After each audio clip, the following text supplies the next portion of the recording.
तो मैंने अपनी पूरी ट्रिप में तुर्की की बहुत सारी मस्जिदों में गया हूँ, लेकिन मैंने इससे ज़्यादा खूबसूरत मस्जिद जो है ना अभी तक भी नहीं देखी है तुर्की में। एंड आई थिंक यहाँ पे जो है ना तुर्की का सबसे महंगा खाना मैं खाने वाला हूँ। अभी तक मैंने जहाँ कहीं भी खाया था मैक्स टू मैक्स 300 या 400 टर्किश लीरा का बना था। तो सामने जो आपको नज़र आ रहा है ये एशियन साइड है, और मैं जहाँ से खड़े होकर वीडियो बना रहा हूँ ये यूरोपियन साइड है।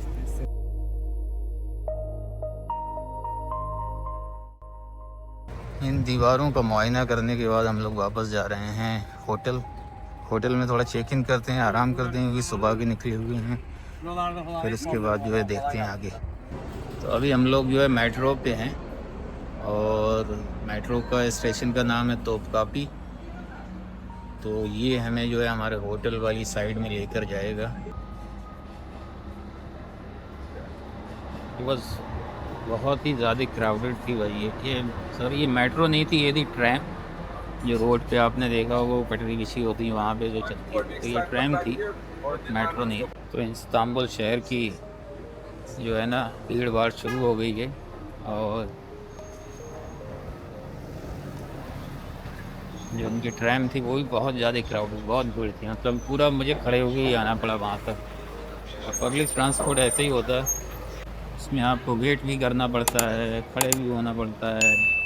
और जो नया बंदा होता है उसके लिए तो और भी मुश्किल होती है, क्योंकि आपको देखना पड़ता है कौन से स्टॉप पे उतरना पड़ रहा है। जो ये वाली ट्रेन थी ये एक स्टॉप जो है ना आगे बता रही थी, आप कुछ और रहा था, बता कुछ और रही थी। तो आपको बाहर देखते रहना पड़ता है। अच्छी बात है कि नाम जो है इंग्लिश में लिखे हुए हैं वहाँ पर। तो इसी रास्ते से होते हुए अभी हम लोग जा रहे हैं इस्तांबुल। और सर इस्तांबुल नहीं है अपने होटल, यहाँ पे दिखा रहा है कि तकरीबन कोई Maybe next time come back. Sorry. Next time.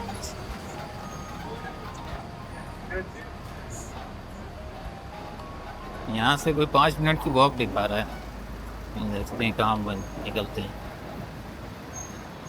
तो हुआ ये है कि चेक इन तो हमने होटल में कर लिया, लेकिन रूम अभी हमारा रेडी नहीं है, क्योंकि यहाँ पे चेक इन टाइम 1 बजे का है दोपहर में, और अभी बजे हैं 11:30।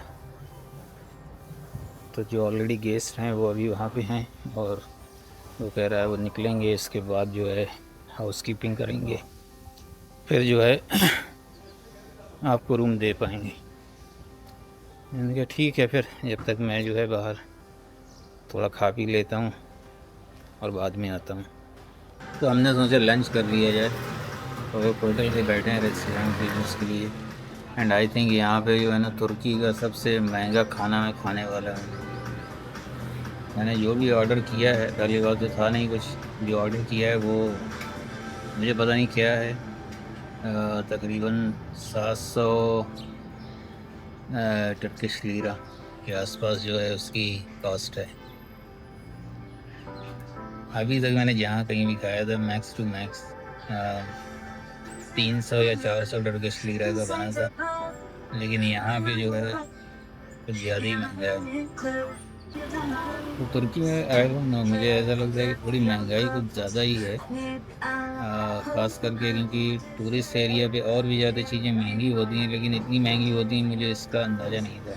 आ गया है, और ये कुछ चिकन राइस और सैलेड, और इधर ये ब्रेड वगैरह रखी हुई हैं। तो इसका टेस्ट करते हैं, जल्दी से भूख लगी है, खा के आपको बता देंगे कैसा मज़ा है, क्या है ये। इस तुर्की का सबसे महंगा खाना देखते हैं भाई, क्या चीज़ है ये।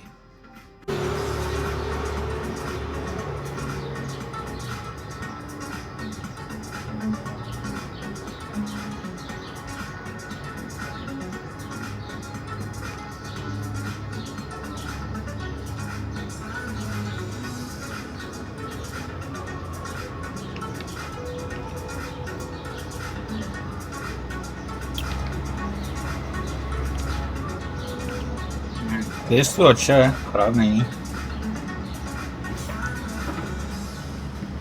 तो रोटी के साथ भी जो है ना ये ब्रेड दिया है, इसके साथ इसको ट्राई करते हैं।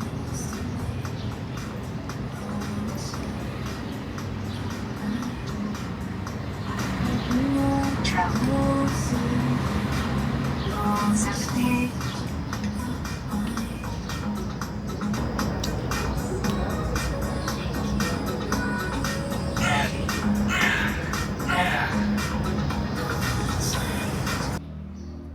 लंच करने के बाद वापस से जो है मैं जा रहा हूँ होटल में। देखते हैं अगर चेक इन अलाउ करेगा तो ठीक है, और अगर नहीं अलाउ करेगा तो वहीं थोड़ी देर लॉबी में बैठेंगे, क्योंकि 45 मिनट हैं जो चेक इन टाइम है 1 बजे का। उसके हिसाब से थोड़ी देर वहीं बैठूँगा, आराम कर लूँगा, फिर जो है वहीं से चेक इन करके रूम में चलो।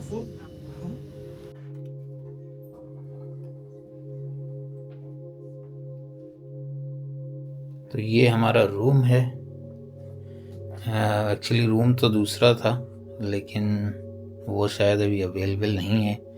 तो ये कह रहे हैं कि हमने सर आपको और इससे उससे भी अच्छा रूम जो है वो दिया है। फ़िलहाल हमें क्या, हमें तो रूम चाहिए रुकने के लिए, थोड़ा सा ठीक ठाक सा हो। और ये भी है, काफ़ी अच्छा है ये वाला रूम भी। तो ये बेडरूम है, और यहाँ पे इधर जो है बाथरूम वगैरह है।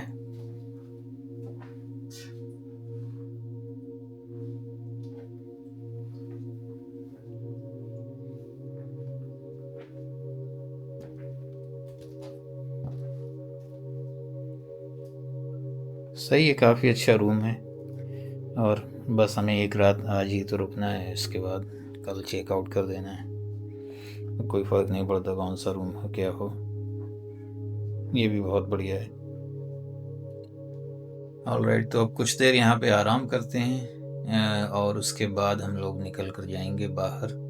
मेरा प्लान है जाने का। यहाँ पे एक बहुत बड़ा पैलेस है, डोलमाबाशी पैलेस। वो ओटोमन सुल्तान का जो है लास्ट पैलेस रहा था।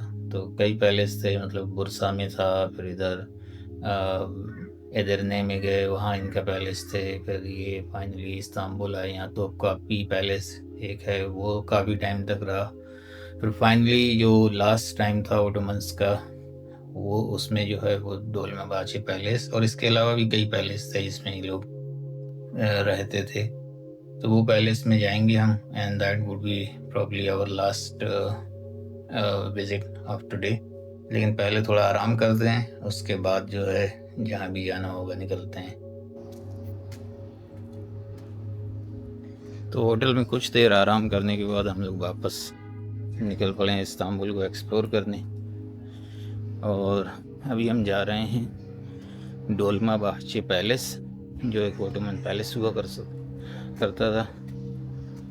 गूगल पर इसकी लोकेशन में चेक कर रहा था, और टाइमिंग तो उसमें दिखा रहा है ये क्लोज़ है। लेकिन मैंने लोकल लोगों से पूछा, नहीं, वो कह रहे नहीं ओपन है। चलिए वहाँ जाके ही देखते हैं क्या रहता है।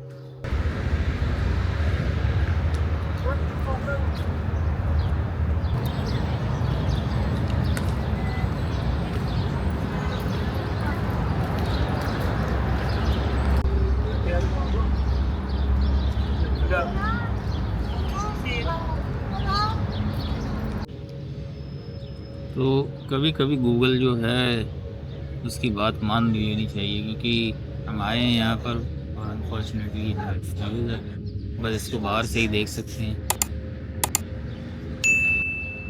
तो इस पैलेस की जो हिस्ट्री है वो ये है कि इसको बनाया गया था 19th सेंचुरी में, अराउंड 1841 के आसपास। और इसका जो कंस्ट्रक्शन ऑर्डर वो दिया था ओटोमन सुल्तान अब्दुल मजीद फर्स्ट। अराउंड 1843 ये पैलेस बनकर तैयार हुआ, और इसकी वजह ये थी कि ओटोमन पैलेस तो था, तोपकापी पैलेस इसका नाम है, जिसमें ओटोमन सुल्तान से जो पहले रहा करते थे, लेकिन वो बना हुआ था 15th सेंचुरी का। और एज द टाइम पासेस वो एक तरीके से ओल्ड स्टाइल हो गया था। तो अब्दुल मजीद फर्स्ट जो सुल्तान ओटोमन एम्पायर के थे, उन्होंने डिसाइड किया कि एक नया पैलेस बनाया जाए, यूरोपियन स्टाइल में हो। अगर आप देखें तो इसका स्टाइल बहुत ही ज़्यादा यूरोपियन है, ओटोमन स्टाइल से बिल्कुल अलग। जिस हिसाब की बिल्डिंग ओटोमन आर्किटेक्ट्स बनाया करते थे वैसा बिल्कुल भी नहीं है। यहाँ पर तकरीबन उनके बाद 5 या 6 सुल्तान और रहे, और जो लास्ट ओटोमन सुल्तान, जब ओटोमन एम्पायर जो है उसको एबॉलिश किया गया, ख़त्म किया गया था आफ्टर फर्स्ट वर्ल्ड वॉर, वो इसी पैलेस से वोट लेकर, क्योंकि ये बॉस्फोरस जो स्ट्रेट है जो यूरोप और एशिया को डिवाइड करती है और इस्तांबुल को भी डिवाइड करती है, उसके किनारे पर बना हुआ है ये पैलेस। तो last sultan of the Ottoman Empire, वो यहीं से जो है उनको निकाला गया था और यहीं से वो एक शिप में बैठकर और यूरोप की साइड जो है चली गई। तो जब ओटोमन एम्पायर को ख़त्म किया गया था तो उनकी जितनी भी फैमिली मेम्बर्स थे, रिश्तेदार, रिलेटिव्स, उनके जो सपोर्टर्स थे, उन सबको भी उसके साथ साथ जो है तुर्की से निकाल दिया गया, ताकि कोई किसी भी तरह की कोई बगावत या कोई बदअमनी ना फैले। क्योंकि ओटोमन एम्पायर के ख़त्म होने के बाद तुर्की रिपब्लिक कंट्री बन गया, मतलब यहाँ पर इलेक्शंस होंगे, गवर्नमेंट फॉर्म्स होंगी, पार्टी होंगी, अपोजिशन पार्टी, सेंटर में पार्टी, इस तरीके की जो लोकतांत्रिक चीज़ें होती हैं रिपब्लिक में, तो रिपब्लिक के थ्रू रन होगा, ना कि एज एन एम्पायर जहाँ पर एक मोनार्क या एक किंग होता है जो रूल करता है। तो वो अंदर वो सारी चीज़ें हैं, लेकिन वही मेरा मकसद था कि वो चीज़ें आपको दिखाई जाएँ कि कहाँ से जो है ना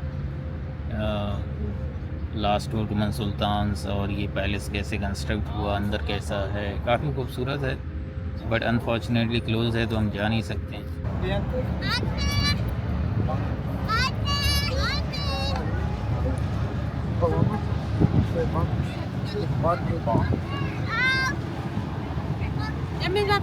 तो इस वक्त हम लोग खड़े हैं बॉस्फोरस स्ट्रेट पे। ये वो जगह है जो ये फिर वो वाटर बॉडीज़ आप कह सकते हैं जो यूरोप और एशिया को अलग अलग करती है। तो सामने जो आपको नज़र आ रहा है ये एशियन साइड है, और मैं जहाँ से खड़े होकर वीडियो बना रहा हूँ ये यूरोपियन साइड है। ये पूरी जो है ना एशियन साइड यहाँ से चल रही है। ये जो आप देख रहे हो this is all Asia.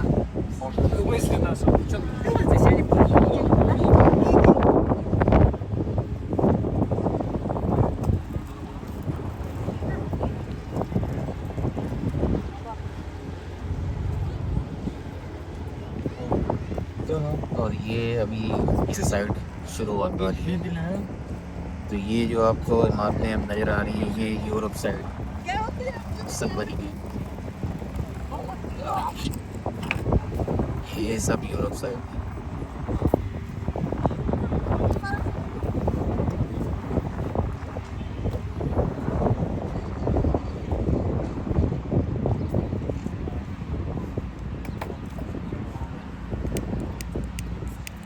Hello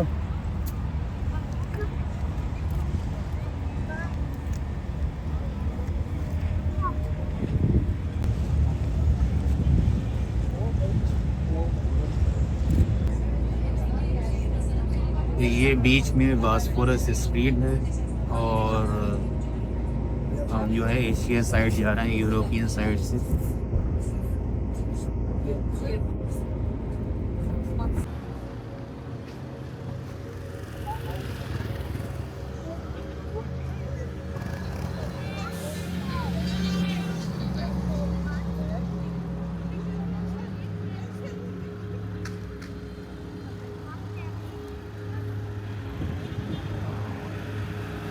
तो अभी हम आए हैं इस्तांबुल की एक और जगह पर जिसका नाम है जमलीचा जामी या इस्तांबुल ग्रैंड मॉस्क। ये इस्तांबुल की सबसे बड़ी मॉस्क है और रिसेंटली इसको जो है बनवाया गया है।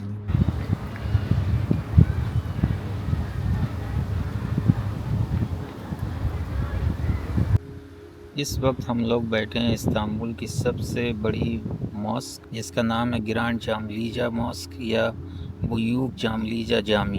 पीछे आपको मेरे मस्जिद नज़र आ रही है, ये इसी आर्किटेक्चर इसी बिल्डिंग की बात कर रहा हूँ। इसको बनवाया गया था 2019 में और ये बनी हुई है एक इस्तांबुल में एक हिल है जिसका नाम है जामलीजा, उसी के ऊपर बनी हुई है ये मॉस्क। और इसीलिए इसका नाम भी जो है जामलीजा मॉस्क है। इसके बारे में अभी मैं पढ़ रहा था, इसकी कैपेसिटी जो है वो तकरीबन 64,000 पीपल की है।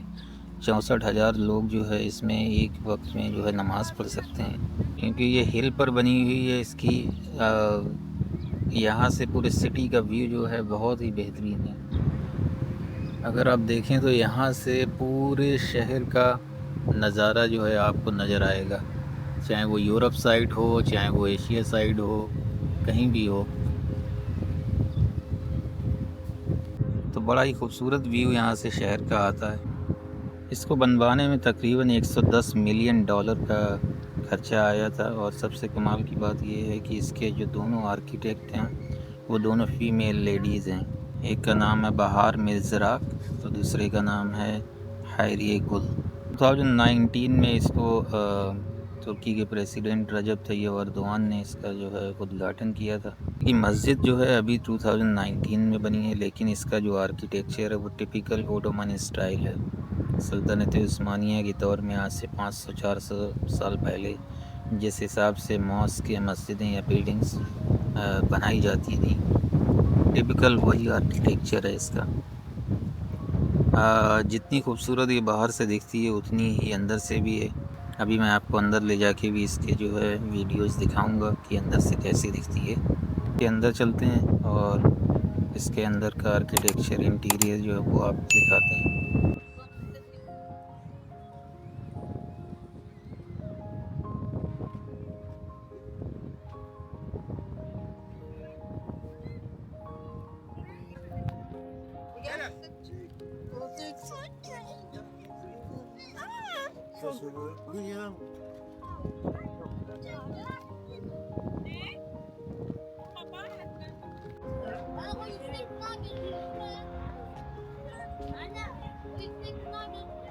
Girişlerde mi? Girişlerde.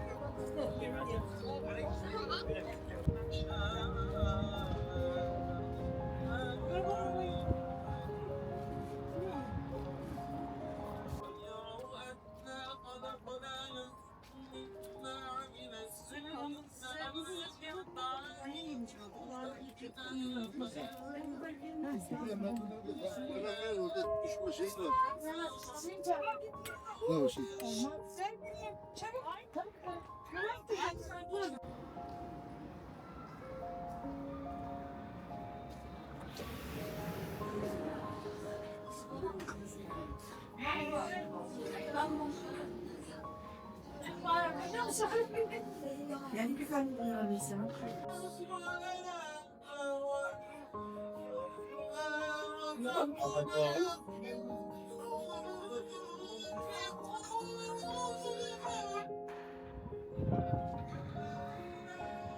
जैसा मैंने बताया कि ये जो मॉस्क है इसका जो आर्किटेक्चर है वो इंस्पायर है ओल्ड ओटोमन स्टाइल, जो पुराने ज़माने में 400-500 साल पहले जो मॉस्क बनती थी उससे इंस्पायर है ये। और इसमें जो नंबर्स यूज़ किए हैं, जैसे कि गुंबद की हाइट कितनी होनी चाहिए, मीनार की हाइट कितनी होनी चाहिए, चौड़ाई कितनी, उनको भी जो है ना वो कहीं ना कहीं जो तुर्की का कल्चर है उससे रिलेटेड हैं। जैसे एग्ज़ाम्पल के तौर पर देखें कि तो इसका जो सबसे ऊंचा गुंबद है इस मस्जिद का वो 72 मीटर ऊंचा है।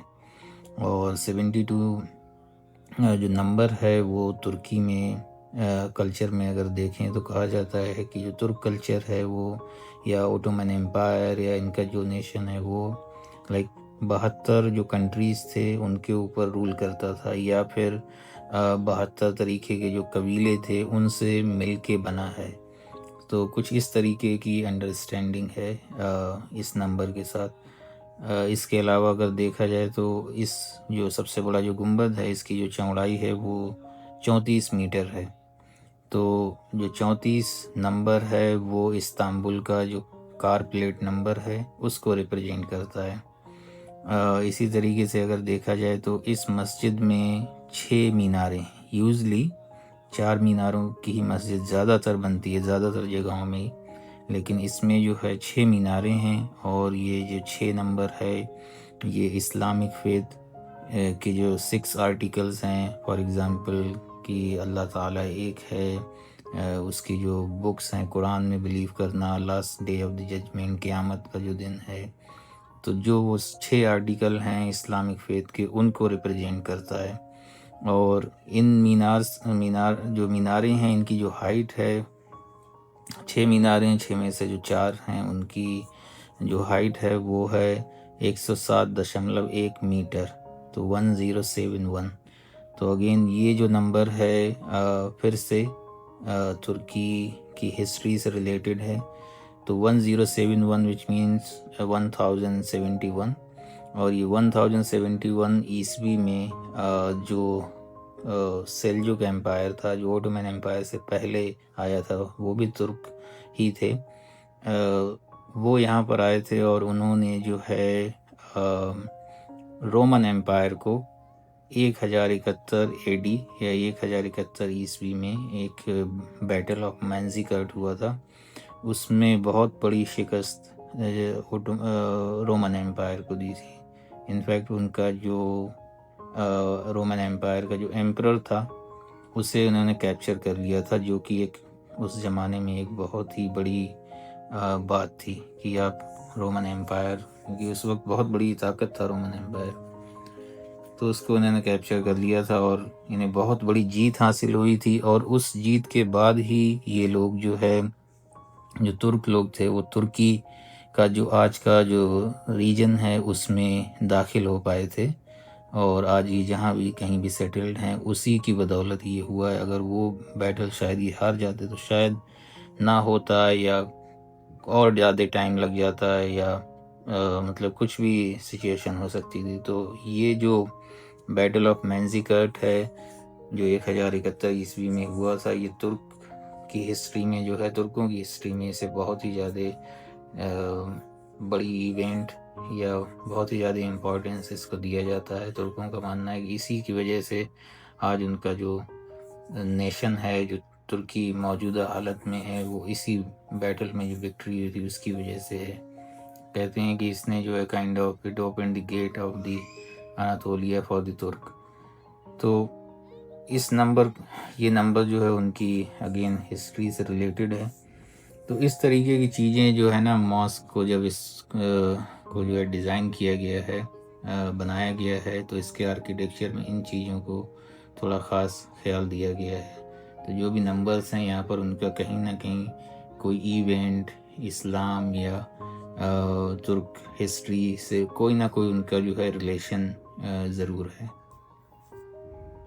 तो मैंने अपनी पूरी ट्रिप में तुर्की की बहुत सारी मस्जिदों में गया हूँ, लेकिन मैंने इससे ज़्यादा खूबसूरत मस्जिद जो है ना अभी तक भी नहीं देखी है तुर्की में। और गाइस, तो हमने काफ़ी टाइम स्पेंड कर लिया है यहाँ पर, और अब निकलते हैं यहाँ से। और मैंने डिसाइड किया है कि होटल जाते हैं सीधा, क्योंकि थोड़ी थकावट हो रही है, तो होटल चलते हैं और थोड़ा आराम करते हैं। तो हम लोग वापस आ चुके हैं अपने होटल पर, और रात के 8 बज गए हैं। नहीं, मतलब रात के नहीं, यहाँ तो अभी दिन है, शाम के 8 बज गए हैं, 8:30 बज चुके हैं। लेकिन यहाँ तुर्की में जो दिन है वो थोड़ा लेट ढलता है, तो यहाँ पे अभी जो है दिन में